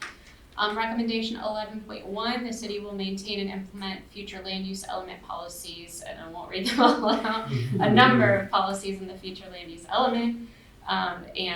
This is completed and ongoing in the fact that these policies are in there, and all of those policies pertain to the proximity between transportation and employment and mixed-use development. So that's effectively what those are. Any comments about that? Okay. All right. 12 is, and this is the first of the AHAC initiative incentives, adaptive reuse. 12.1, continue to allow adaptive reuse involving the conversion of surplus and or outmoded buildings, including old churches, school buildings, hospitals, train stations, warehouses, factories, etc., to mixed uses where permitted by zoning district. This is completed and that it's ongoing. I also put the Live Local Act first up there because now within zoning districts that we hadn't previously looked at, so commercial, industrial, and mixed use, affordable housing is required to be approved if they meet certain criteria. So this is very much related to the adaptive reuse incentive. Yes. Have you had anyone approach you for any of these new locations? I don't know if this qualifies as the term of adaptive reuse, but we did, our affordable housing density bonus did facilitate the redevelopment of a former assisted living facility into 60 affordable, a 60 unit project. 25% of the units are restricted at 120 AMI and below. So that's one. We have the North Ward School that we'd love to do an adaptive reuse project on. There's also a school board-owned property in North Greenwood, a former school, that would be a great opportunity for historic preservation, adaptive reuse. So these are things that we certainly have our eye on. We just need the right partner and able to pull it off. Any further questions about 12.1? 13.1, land development code. continue to incentivize developers to address recommended design standards for affordable housing developments consistent with section 3-920 of the City of Clearwater Community Development Code. Other criteria could include, but are not limited to, providing direct and visual access to open space for residents, consider play areas when developing family housing, provide nighttime outdoor illumination for safety, use landscape standards and buffers to screen nuisances and to separate public and private areas, centrally locate common facilities, and use crime prevention through environmental design when practical and financially feasible. This is partially completed in progress. My understanding is that, and I'll bounce back to the previous slide, is that the section other criteria could include but are not limited to, those are not specifically in that section. It's more that there's been just general incentivization of developers to address design standards. So this is partially implemented, and that the first sentence is, but the other criteria are. I don't know if Lauren has any additional information about that. I don't. Yeah. Okay. All right.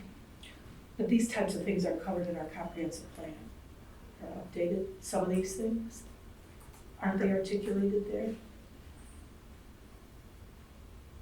The additional information, I'm not sure. Like some of those dots, when we talk about environmental and quality of life in all those chapters. Yeah, well, I'll skim and look again. It's likely that we touch on it in different ways, but that being said, unless it's in the code, it doesn't become a requirement. Right. So, what's typical after a major comprehensive plan update is then you start to prioritize the code amendments that need to be done to implement the new policies. So if something, if this remains in that and it ties in, that moves things a little higher higher up on the list. Okay. I was whispering to Chuck because this would be the mechanism for affordable housing projects in our residential districts, and others previously, but with Live Local, I would foresee people utilizing Live Local in our non-residential districts, which means none of this applies. So we don't have the ability to have standards like this. You get the bonus, here's what you have to do. That won't carry over due to Live Local, correct. But Live Local doesn't apply to our residential zoning districts, so it's good to still have our bonus capabilities there. Any further discussion regarding 13.1? All right, 14, communication and marketing of affordable housing. I put the little NIMBY to YIMBY burst up here because at our last meeting, there was discussion about a lack of understanding about affordable housing, and that maybe there needed to be more education generally regarding affordable housing in terms of how affordable housing looks, occupants, et cetera, to avoid that NIMBY reaction. So 14.1, this is a recommendation that was already in the LHIS report. It's continued to improve current communication channels and marketing materials to reach different stakeholders interested in affordable housing. Some of the suggested actions include, but are not limited to, conduct an educational campaign in conjunction with regular city communications to rebrand affordable housing as workforce housing that supports the diverse needs of residents through a variety of unit product types compatible with the city's neighborhoods. Partner with Amplify Clearwater and others to broadly promote the benefits of and opportunities for affordable housing development in the city and to communicate successes. Prepare, update, and keep current marketing materials for the general public in order to promote the different housing programs that the city offers, including home buyer education and down payment assistance to support homeownership. Prepare, update, and keep current marketing materials that help developers and the general public to understand the application criteria, permitting process, and the number of incentives available for rehabilitation and new construction of affordable housing units in the city. Make accessible to the public an inventory and map of suitable residential vacant land for development. Include a section on the city's webpage called Affordable Housing and Community Development, specifically dedicated to the promotion of affordable housing, and share outcomes and analytics with appropriate city boards and committees. This is partially completed and in progress. Many of these bullets are in some way or another being done. I wouldn't say that all of them are being done, but in some manner or another, many of these are being done. For example, to share outcomes and analytics with appropriate city boards and committees. There's a new benchmarking, I don't know what the proper term is for it, I'm not gonna say app. But on the city's website, there's a benchmarking interface where you can look at what successes there have been in terms of affordable housing in the city. There's been many improvements to the city's webpage. That inventory is something that's ongoing, as we've discussed before. And I know there's continuing coordination with different entities such as Amplify Clearwater. So many of this is in progress. I put the burst up here at housing providers and landlords just because that was something that we talked about at the last meeting. I don't know if that's specifically covered in here in terms of outreach to housing providers and landlords specifically. But seeing as there wasn't another recommendation in the plan currently that ties in with the housing provider landlord topic, I put that here. Any comments? Yes? I think this is really important. People have said throughout the Pinellas County Housing Compact and the housing forum that we had, I think early this spring, March or April, everyone, is in unison that housing challenges are first and foremost their number one concern. And then we think about follow through and communication and communicating that we are doing things and these are our limitations. But the city yesterday, the sustainability department put out a quarterly newsletter. They emailed it. I got it. People that are on the newsletter server, whatever, get it.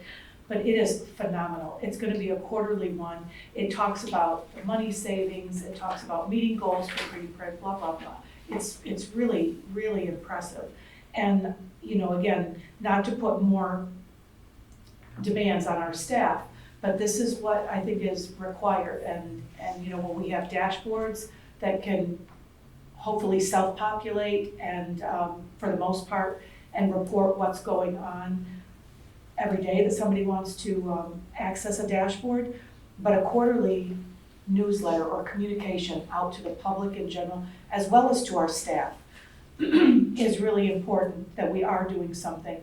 We had our final budget meeting last night, and there were, I think, 3 or 4 comments submitted by city employees talking about the need for a higher wage, that they can't afford to live here, and you need to do something. And so it's as much for staff and operations of the city as it is for residents and people who want to move here. And I just think it's really important to make that communication a priority. And this newsletter examples, we have a couple of newsletters from different departments in the city that are doing a great job. And this certainly, economic development and housing is top of the list for what people care about. And again, I'm all for hiring someone to manage that communication. It doesn't need to fall on Chuck or the new housing coordinator or whatever, but we need to appropriately staff to keep residents informed and engaged. And I think that would be good. I had one other little question, and I don't know all the specifics, but I'm wondering about St. Pete's AHAC, and I think it might even be tomorrow or next Wednesday. Sometime I'm having that regional AHAC elected officials call where we talk for 2 hours about what different AHACs are doing in the region. And I think Brandy Gabbard is on for St. Pete, but St. Pete does something where they offer housing incentives to some of their employees that are at a certain level. If anybody knows those details, would something like that fall in an AHAC? I know exactly what you're Okay. talking about. It's the Employee Rental Assistance Program, and it's available to employees who make a certain income level, and it incentivizes them by providing a bonus, if you will, up to $500 to go towards their rental. A month? A month, and it's good for 2 years.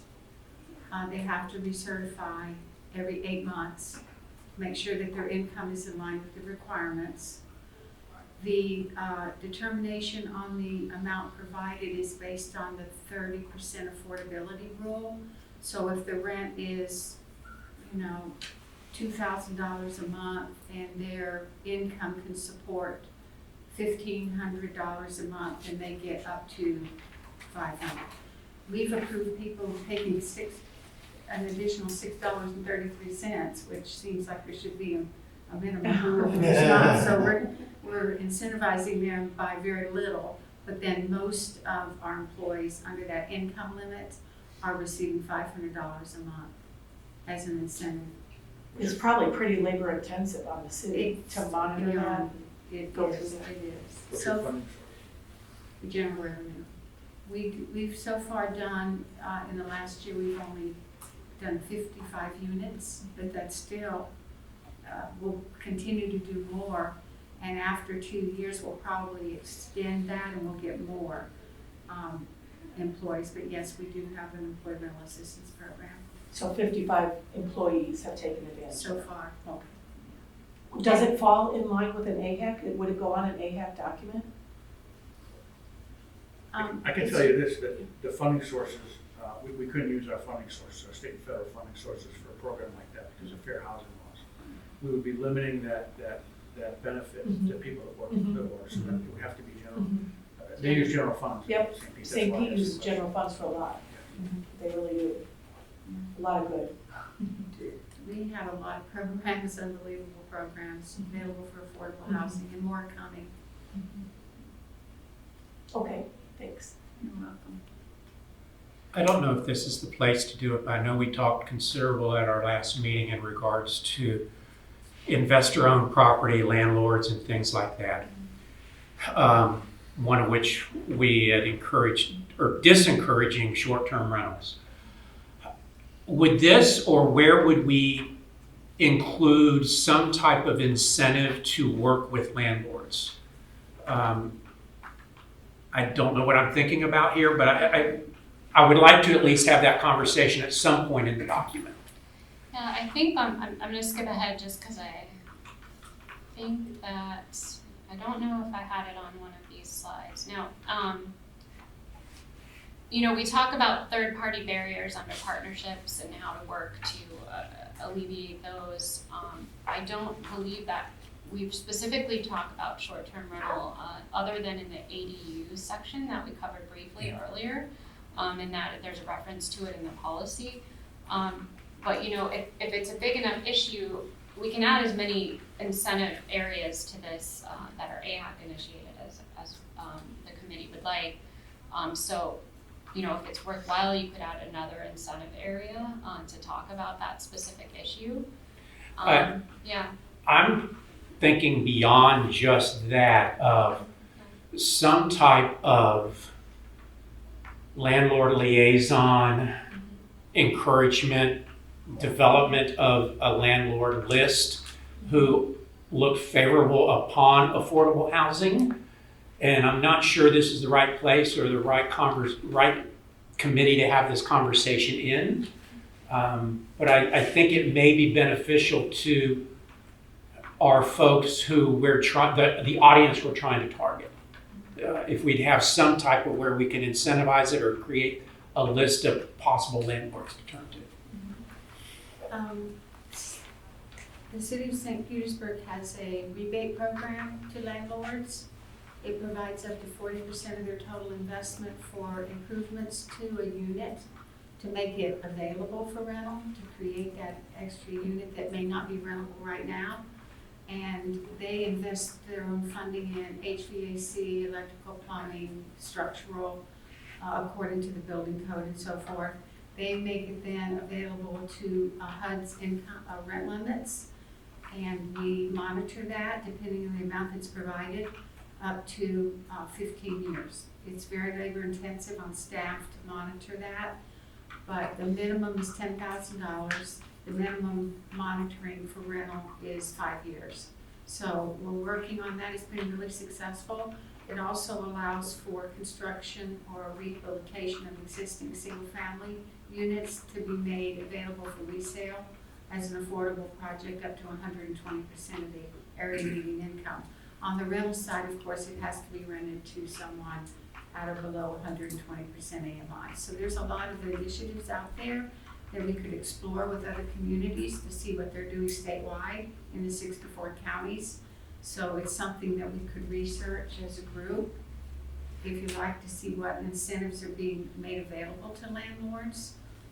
And the rents on HUD's rents are really, they're less than market, but they're not way less than market, you know? And the increase in taxes and insurance is driving the rents up, unfortunately, tremendously. But there is incentives out there, we just need to explore what they are and create one that's conducive to the citizens of Clearwater. Is this a recommendation that we may want to look to push towards the NAHAB so that we can do that study? Or is that something that we would want to talk about in this document? I don't know. I would suggest, you know, the NAHAB start learning from surrounding municipalities about what they're doing. And I would champion St. Pete. I mean, they seem to be the leaders in our county. And if St. Pete housing specialists could come and speak to Clearwater's NAHAB about this is what's working in our city, and just share that information. I think it's really important. That's I'm the housing That's finance and rehabilitation manager for the city of St. Pete. All right. So I can present any programs that we have.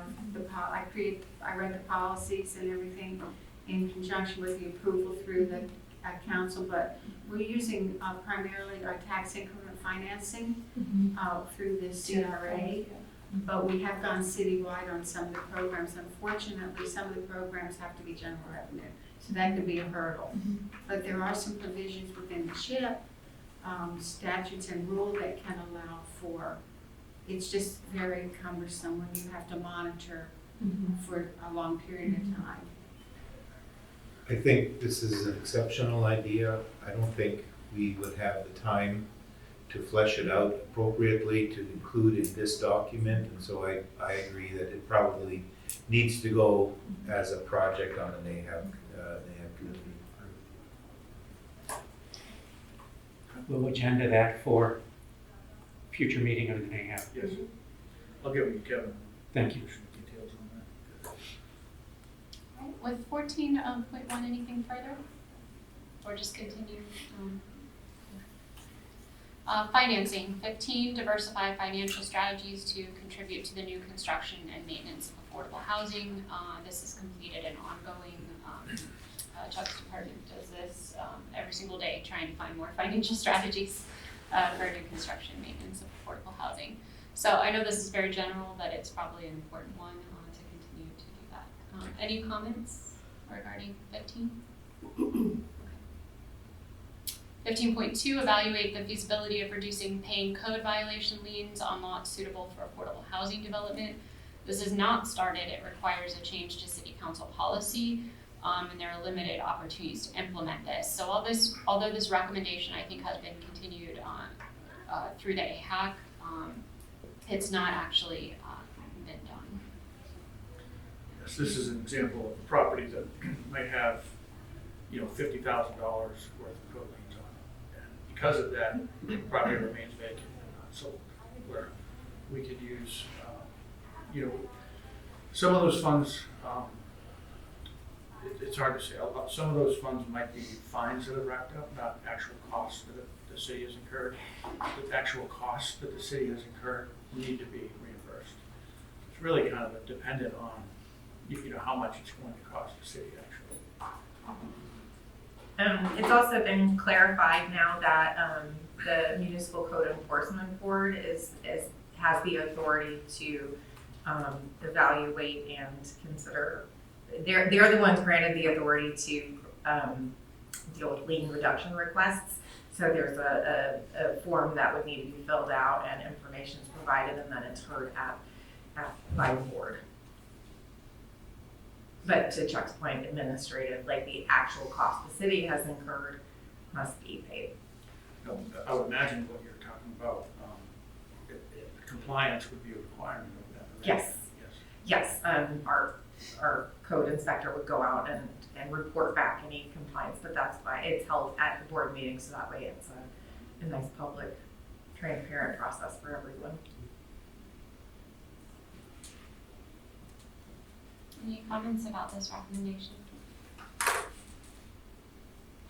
the committee? No.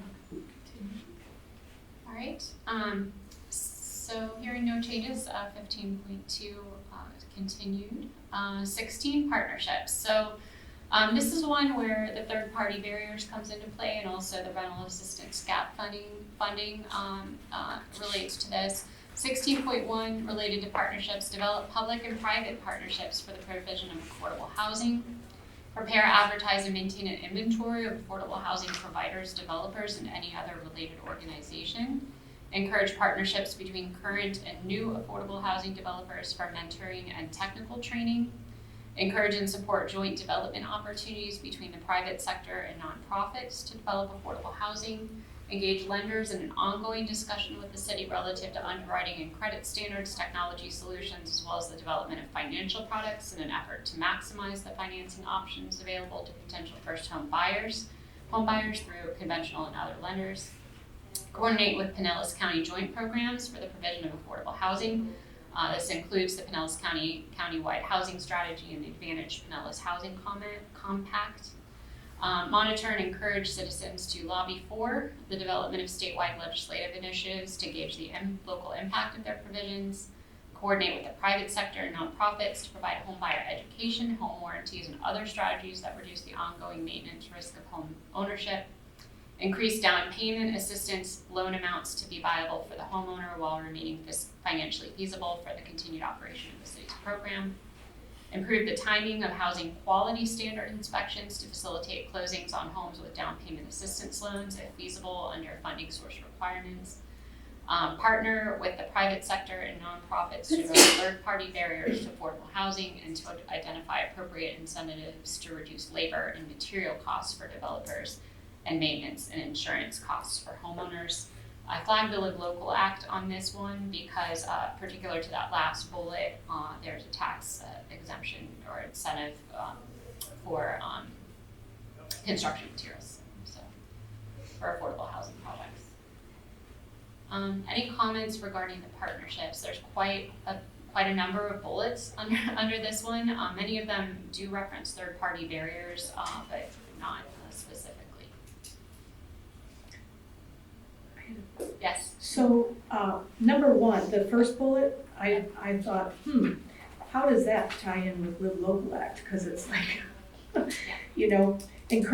monitor and encourage citizens to lobby for the development of statewide legislative initiatives to gauge the local impact of their provisions. But, this will be interesting to see if the city does this, and what it looks like.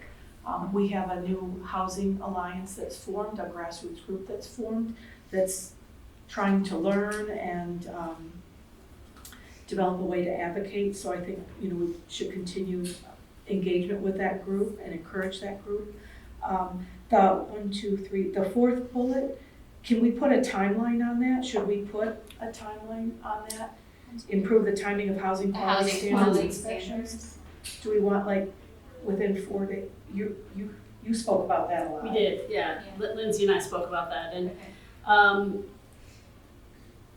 it's been a while, truthfully, since I've done a transaction in the city of Clearwater, so I don't know how quickly the city is doing their inspections. But the part of the issue is when you get a real estate contract, it says there's an inspection period, and unfortunately, realtors are writing the inspection periods shorter and shorter. So you have 7 days, let's say. And so the city, because the city pays for the inspection, they don't want to, and I understand this, the city doesn't want to pay for the inspection if they don't know that the buyer is going to be approved by the city. So the city's inspection doesn't happen until much later in the transaction, at which point the seller says, well, you're out of the inspection period, we're not going to fix anything. So I think it's a combination of trying to get those inspections earlier, but also maybe even those lenders that work with lenders and realtors that work with the down payment assistance program, making sure that they communicate with the realtors and say, look, this inspection is going to happen. And if the city says it has to be fixed and you don't fix it, the transaction's not gonna happen. So to really tell the realtors ahead of time so that the seller knows that maybe there are a couple of things that the city's gonna come back and to be open to that. I think that's part of it, but to try to have the inspections earlier also helps a lot because it gives the sellers time to make those corrections. So a cost like that, so, and Robin kind of alluded to it, if we fund that inspection, right, and that project falls through, there's no project. We have to pay that with our admin money, right? And our admin money is, we have to be very careful with that. This is pretty short money. We're talking about a couple $100 for an inspection. We've shifted on this. We're doing the inspections earlier in the process, so we're not delaying anybody. And we decided, okay, if we have to meet the cost, we meet the cost. So we have made an adjustment on that whole. Working with the city on the down payment assistance, the timing, I don't think there's anything unreasonable that I've seen as far as the timing of those inspections. From the time that we order it to the time that the inspector comes out and we get the report, I don't think there's anything wrong with the timing per se. I think the discussion is when does that inspection happen is more relevant to how this is being presented here from that perspective. And that's just a tough place to put. Where do you put that inspection in relationship to the down payment assistance money? And I don't know where that would be, but it just. Now, I will also say though that there is another municipality here in the county of St. Petersburg that every buyer should, and almost every buyer does, get their own home inspection completed. And the city of St. Petersburg actually will accept that home inspection. They review it bullet point by bullet point, and anything listed in that home inspection must be repaired. So now you're still basically within the inspection period because the inspection's been done, and as soon as that inspection is done, I take it, as the lender, I take it and I send it to the city of St. Petersburg. And they're already, whether or not I've started the actual loan application, they know it's coming, and I send it to the city and they can start their review of the inspection. I know that, I think it's the city of Largo that also, if the inspection is done to a specific standard, and for the life of me, I can't remember the verbiage of that standard, Largo will also accept that third-party inspection. Is it HQS? No, well, it is, but it's different verbiage, and I can't remember it. This is, basically a regulatory question. We have to make Right. sure we're doing the home inspection correctly. Yes. So our home inspection typically isn't good enough for someone that's gonna do a regular home inspection that we all think of, and theirs typically isn't good enough for us. Well, the city requires a licensed housing inspector, a full-blown inspection, not a mitigation, Right, the full inspection. a full inspection. Mhm. The delay is making the repairs. That, we find that there's repairs that happen and it slows down the closing. But it's been working, and we will review an inspection prior to accepting the application, just to ensure that it's meets a housing quality standards. So as a licensed general contractor, and a licensed home inspector, and someone that knows intimately housing quality standards, my question is, the realtors that represent the buyers that know that they're going to be accessing down payment assistance, is there a way that the home inspectors that are recommended but not chosen, with the help of the buyer's realtor, someone that knows and can do the housing quality inspection at the same time as they're doing the home inspection from a real estate transaction perspective. Now that goes far beyond regulatory. I'm just thinking of how do we recognize that this is a unique situation and meet the compliance requirements of the down payment assistance program. And so is there a separate pool of home inspectors that know the housing quality standards and are willing to step in and work at that home inspection time as well? So I don't know if that is something. So that's where the city of Largo's, like I said, we'd have to find out from the city of Largo what exactly the type of inspection.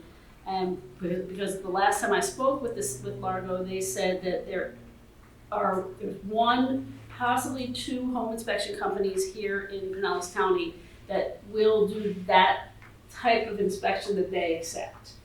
And then they don't have to send out their own HQS inspector. Like I said, I don't remember the exact verbiage of the type of inspection.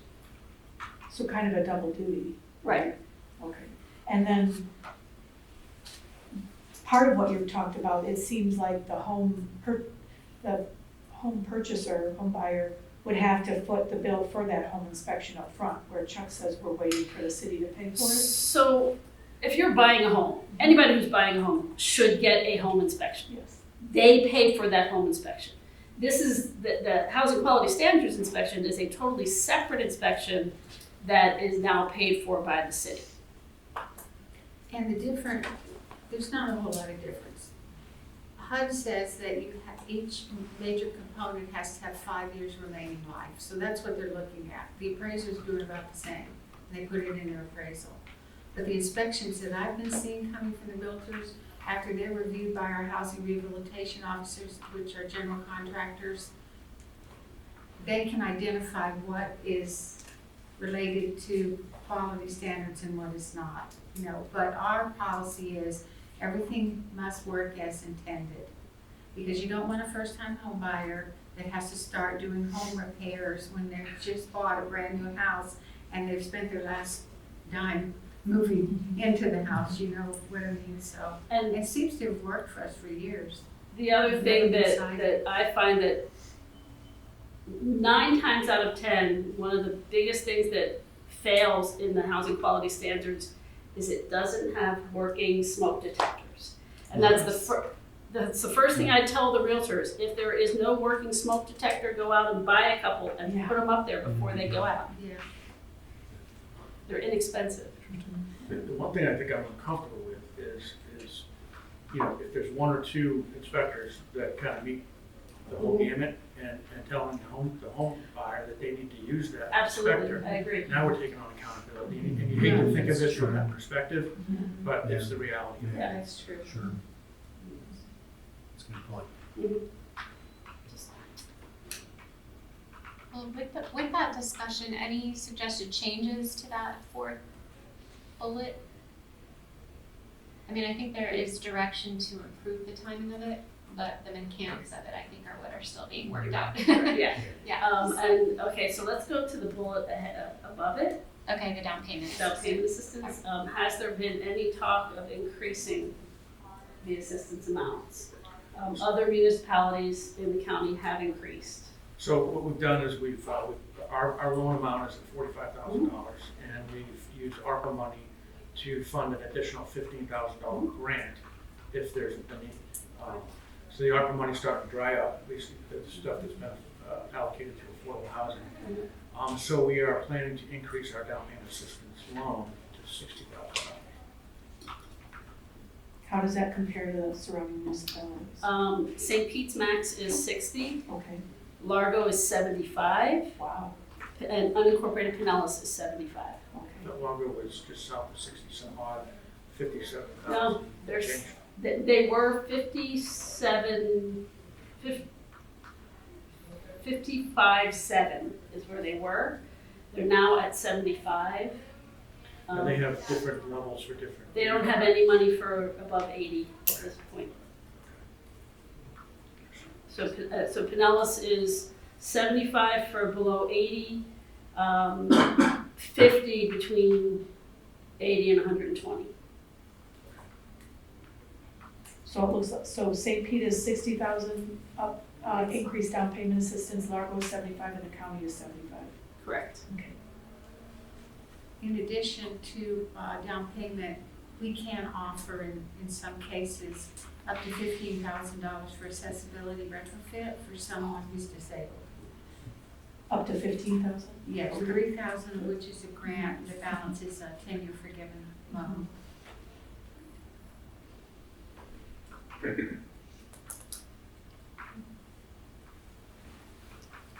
Right.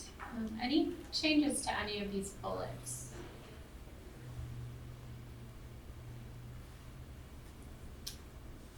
Not hearing any specific changes. I believe the intent is just to continue to,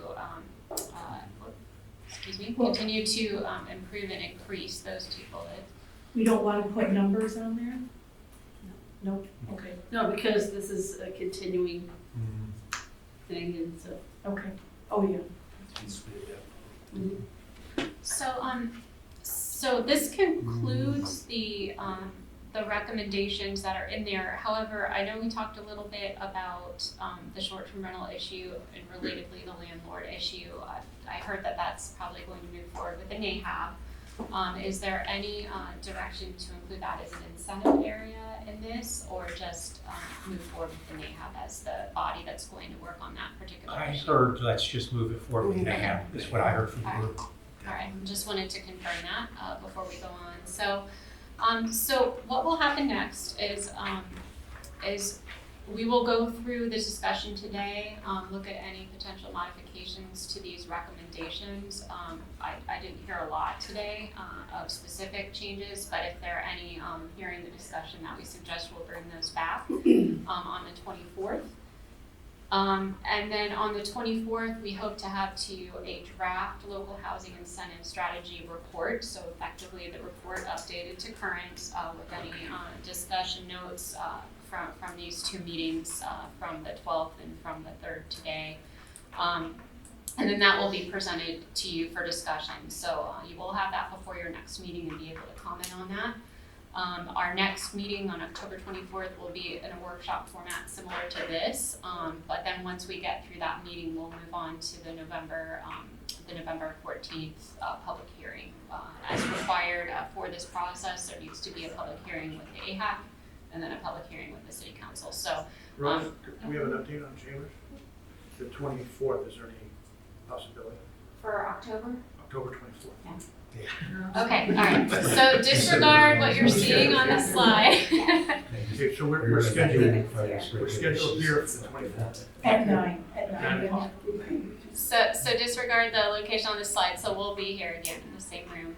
And again, if you have any questions in the meantime, please reach out to Chuck. He helps facilitate the committee and any of your needs. And with that, I'll give it back to the chair. Thank you, Ms. Warner. Does anybody from the public wish to speak to this item on the agenda? If so, please stand up, and you've got 3 minutes to speak. Seeing no. Again. I have a lot of questions, so I'm actually just going to email Chuck if that's okay. Just be ready, I'm excited. Thank you. Thanks, guys. Ms. Call, do we have any comments submitted via email? Thank you. At this point, we'll close public comment on this item agenda. Is there anyone here wishing to speak on items that are not on today's agenda? If so, please stand up. You have 3 minutes to speak on this also. Seeing no comments coming forward, Ms. Call, any comments not on the agenda from email? Thank you. We'll close public comment on this also. Are there any final comments from committee members? Seeing none. Lastly, I'd like to ask Chuck Lane if there's anything additional he'd like to report to the committee. Well, the only thing I'd like to report is, there's a lot of things I think we could do a little bit better at. And there's a couple of things we're doing internally. And you've heard me say in the past that, my department, my division is staffed to manage the funds. That's how we were created. We're managing probably 3 times the funds we were managing when I first got in this position, and we have 1 additional FTE. So we're making some adjustments. I mentioned the new FTE we have coming in, which I think will make a big difference. Also, we're trying to work towards outsourcing our rehab program to take a lot of the burden off of our staff. We may take the DPA processing internal, which is not as burdensome as the rehab program. Hopefully we can free up some staff time on that to focus directly on some of the recommendations and some of the guidance that come out of this committee over the next year.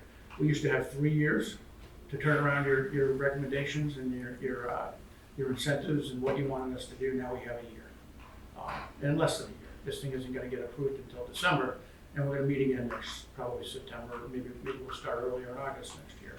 So we have work to do, and we don't have a lot of people to do it. So, but we're working through it, doing the best we can. So, thank you all for being on this committee. I appreciate what you do. I appreciate you being on this committee and all you do for our citizens.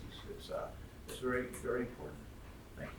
And as a committee, I think we'd like to thank the city staff for all that you do in support of the programs and everything also.